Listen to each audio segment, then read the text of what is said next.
This is the Pfeffer on Power podcast. I'm your host, Stanford professor Jeffrey Pfeffer. Every other week, I try to bring onto this podcast an interesting person who I know, who has really mastered power and influence in a profound way and done some incredible things. Today, we are very fortunate to be joined by Dafina Toncheva. I met Dafina when she was a student in my class. Dafina, I'm going to let her talk about her background herself in a minute, but Dafina has gone on to do some incredible things. She is now a partner at US Venture Partners. It is not news to anyone that the VC industry has not been traditionally welcoming to women.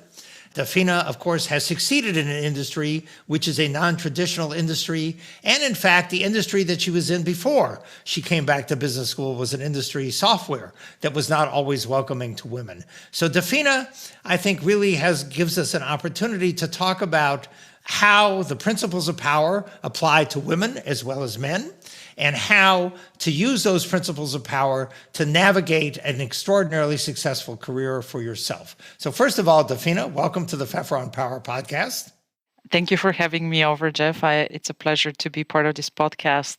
And let's begin by telling the story of where you're from and how you got to the US and kind of your career trajectory. As you can tell from my accent, I'm originally from Bulgaria. I was born in a communist country in a family of doctors. My teenage years were spent in a country that was trying to redefine itself into a democracy. And the time was defined by political, social, and economic turmoil. Those were some very difficult years and ultimately led to my desire to look for opportunities abroad. That within itself was a radical idea, since nobody in my family had ever traveled abroad. Nobody around us had ever left Bulgaria. As a reminder, Bulgaria was a communist country until 1989. I wanted to study in the US, but I had no idea how to apply. I didn't know anything about the schools there. I didn't know how to pay for it. This was during the time also when internet hadn't reached Bulgaria and access to information was very limited. With the help of the US Embassy and some nonprofit organizations, I was able to find out the relevant information. It was a years-long process, but in the end, I ended up approaching 100 schools. I applied to 50, requesting application fee waiver as well as financial assistance. I was lucky to get accepted in 12 schools, and that's how I ultimately ended up at Harvard. So Dafina, I think your story about leaving Bulgaria and going to Harvard really illustrates an important point. You don't get what you don't ask for. If your aspiration is to get out of Bulgaria, if your aspiration is to live a more privileged or more wealthy or more comfortable life than your parents or maybe the people who live in your town, the only way you're going to get there is to take some risks and to apply. And even if all 50 schools had turned you down, you would have been no worse off than had you not applied to any of them. And it turns out, of course, 12 admitted you. You went to Harvard, and the rest, as they say, is history. Totally. The path between college and where I am today is a bit more straightforward. I studied computer science and applied math at Harvard. I worked as a teaching assistant during the academic year, and I always had a summer job. After graduating, I chose to work for Microsoft as a developer and later as a product manager. After 4 years at Microsoft, I decided to leave to pursue a business degree. My belief was that a business degree would complement my undergraduate tech degree nicely and also give me more options. So after 4 years in Seattle, I joined Stanford, where I met you, where I got my MBA. It was through Stanford also that I met my first employer, Venrock. That's how I got into venture. It was a serendipitous event. I wanted to be in technology. I wanted to join a startup. I was quite intrigued by entrepreneurship as well. During a class that I took on venture capital and entrepreneurship, I was introduced to, at the time, the managing partner of Venrock, who became a mentor of mine. After the class ended, he approached me and made an offer. He suggested that I join the firm, Venrock, as an associate and work for him for 2 years. It was a 2-year program without a path to a partner position. But what he promised in return was to teach me as much as he could and as much as I could about startups, investments, investing in startups, boards, running small companies, and everything that an early stage investor needs to know to be successful. So the 2 years at Venrock were a really exciting time in my life and in my career. I joined in October of 2008, and I believe that was my first day on the job was the day when Lehman Brothers announced bankruptcy. The stock market was down significantly that day, and my first thought was, I'm so glad that I'm broke. I only have loans to pay back because everyone who has any savings and any money in the market today is having a really bad day. After 2 years at Venrock, I left to join a seed stage fund, Tugboat Ventures, where I spent a short amount of time. I joined USVP in 2012, and I have been here ever since. So I want to ask you two things about your career, and then we're going to talk about the use of power in your career. You told me once, or told the class once, your choice of USVP as a place to land was extraordinarily strategic and thoughtful as you thought about where you could have the most impact, where you could make the most difference. Could you describe why you're at USVP? I joined USVP 10 years ago, and at that time, the firm was going through a number of transitions. They were going through a generational transition on the team. They were changing the strategy, the fund size, and also moving away from a set of LPs that had supported the firm for the prior 10 years and towards a more diversified long-term investors. All transitions are risky, but especially having several transitions at the same time increases the chance of failure. At the same time, I had offers from two other firms, both of them well established funds that had raised money, had well established teams, and they were offering me to join as a role as a junior partner. So, why did I join USVP in light of so many changes and higher risk?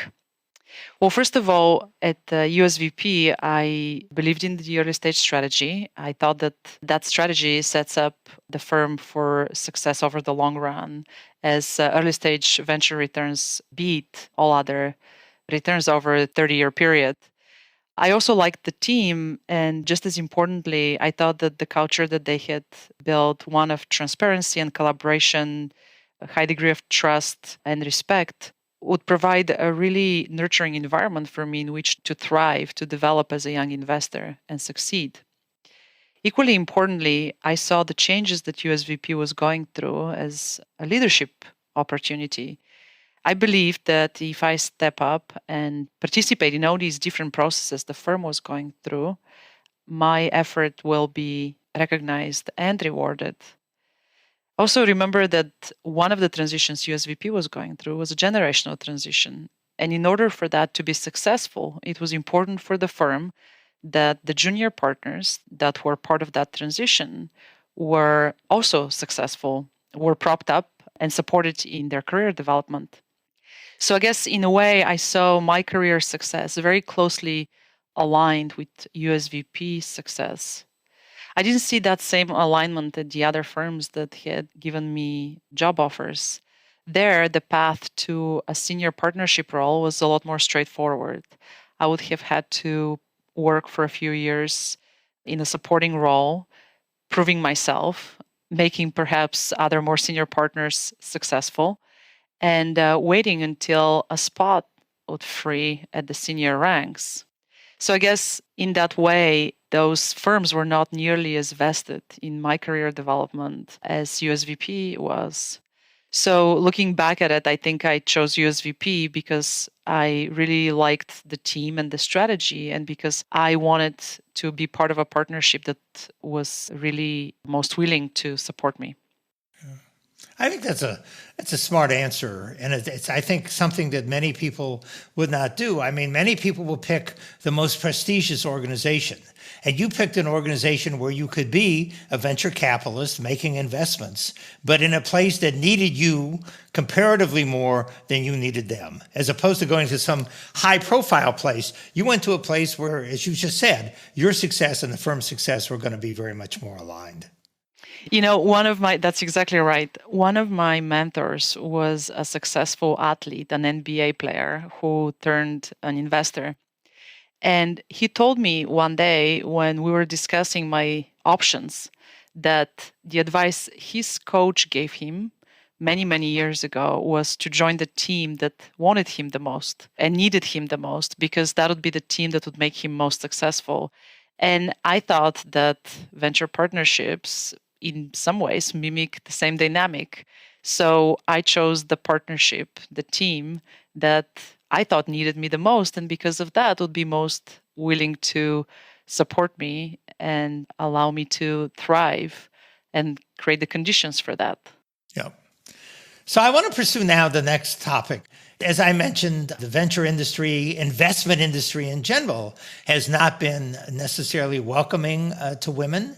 I mean, there's a relatively dearth of women, and certainly in the whole field of investable assets, but certainly in the VC industry, with Ellen Pao and other things about, and charges of sexism and the Draper Fisher Jurvetson thing and all. There's been a lot of issues around sexism and sexual harassment and women not being treated fairly and so on and so forth. So, and I think you have done an extraordinary job, not only in navigating your way to a position of enormous power. You're obviously a partner. You're actually one of the most senior and powerful partners at USVP. But beyond that, you've had to deal with a fair amount of this. And so if you could share with the audience how you've navigated an environment that many people would not see as necessarily the most welcoming environment. Yeah, the industry has made quite a bit of progress lately. There are more women investors, more women CEOs, founders, and the numbers keep increasing. I'm excited about that, and I like to think that I'm part of the solution. Early on in my career, I ran into the same challenges that we hear other women in tech and in venture run into. The same bias and gender issues that we've talked many times during your class as well.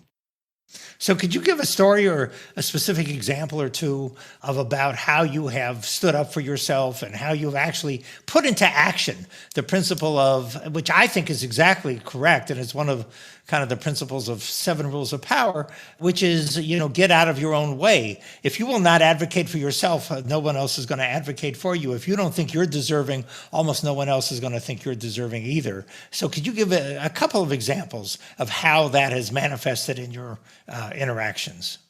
One perhaps good example comes from the early days of my venture job when I was asked to take a board seat of a small company.